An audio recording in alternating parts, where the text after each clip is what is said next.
They say that hummingbirds come back every year to the same location. These are the little moments Janet Benson holds on to. It's really hard to forget that you've been diagnosed with cancer, but coming out here, it just kind of puts your mind at ease. She couldn't do this a few months ago, but now that chemo is over, Janet is soaking it all in. I love flowers. When I was taking treatments and I couldn't come out here, Dave would be like, okay, I'm watering your plants for you. She's talking about her fiance, Dave Clark. All she kept saying to me when we walked out, I just want to run. He was there when Janet found out she had cancer. Felt like the bottom dropped out of the world.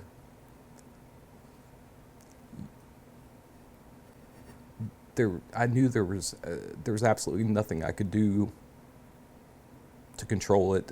I couldn't do anything to help the situation, and I just felt absolutely lost. Triple negative breast cancer, rare, aggressive. If Janet was going to win this battle, she had to first lose her hair. My long hair was special. She started by chopping off just a few inches, but as chemo continued, so did her hair loss. I would watch her brush it, and it was just, you could pull pull her hair, and it was coming out in her hands. I could see it was taking an emotional toll on her, so we did it. He shaved her head, then she shaved his. And it was sad, but it was kind of fun because it felt almost like we were taking the next step to getting healed, because that was just part of the process. Process or not, losing your hair is hard. I felt very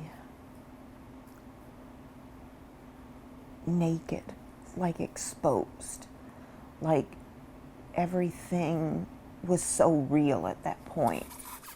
So this is my wig. Same color as her long hair.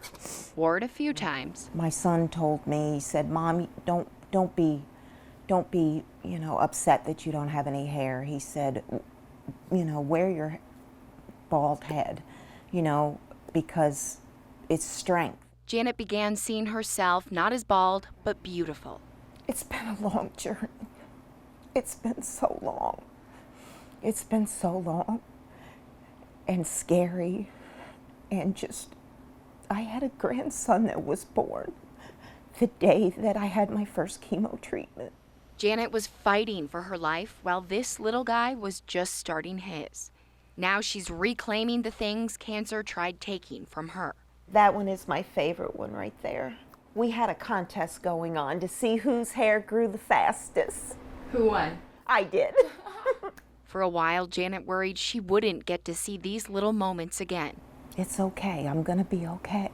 I'm going to make it. I'm going to survive. And I'm going to see my grandchild grow. And when these hummingbirds return next year, aren't they beautiful? Janet will be right here to welcome them back.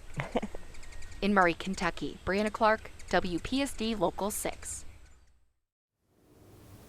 They were my focus through treatment, through everything. Her boys are 3 and 5 years old in this picture. It was taken around the time Marsha Harper first introduced them to the C word. I wanted them to understand as best that they could what was happening. 34 years old and diagnosed with an aggressive form of breast cancer.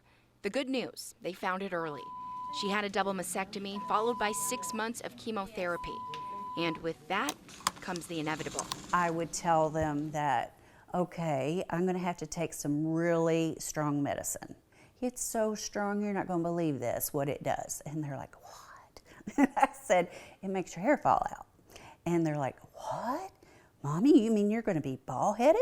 When the time came to chop it off, Marsha made sure her boys were the barbers. My best friend came over and we had a hair party. She pulled my hair up in a ponytail and each boy got to stand up on the chair and cut half of my ponytail off.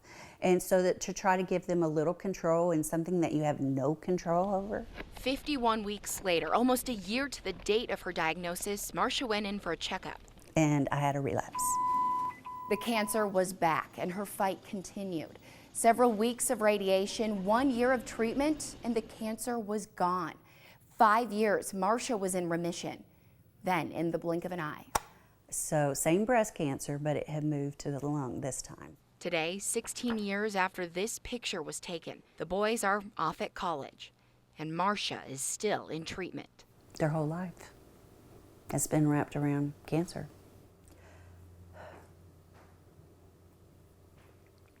Sometimes it's hard because you wish in some aspects that they would have had a normal life, that you wouldn't have had to deal with that.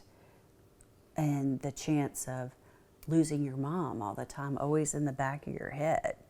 I hate that they've had to do that. But on the flip side of that, I think it has built character in them like nothing else could have. This is Marcia's new normal. You get used to hearing that sound a lot. Chemotherapy every 3 weeks for the last decade.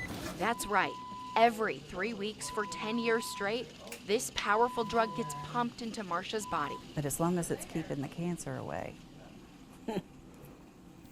I don't mind. It's a small price to pay. Got to see my kids graduate from high school. Didn't know if I was going to be able to do that. Good to the last drop kind of thing. For as much as it costs, you definitely want to make sure you get it all. How you feeling right now? Getting tired. Getting tired. That just kind of takes over the body.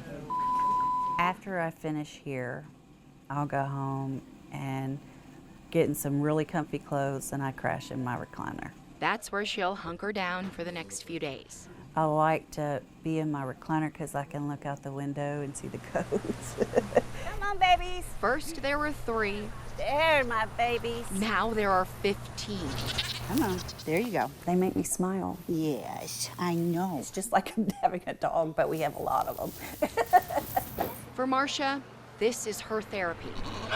You see unconditional love, and it just, you're surrounded with it, and it makes me feel happy. It makes me feel better.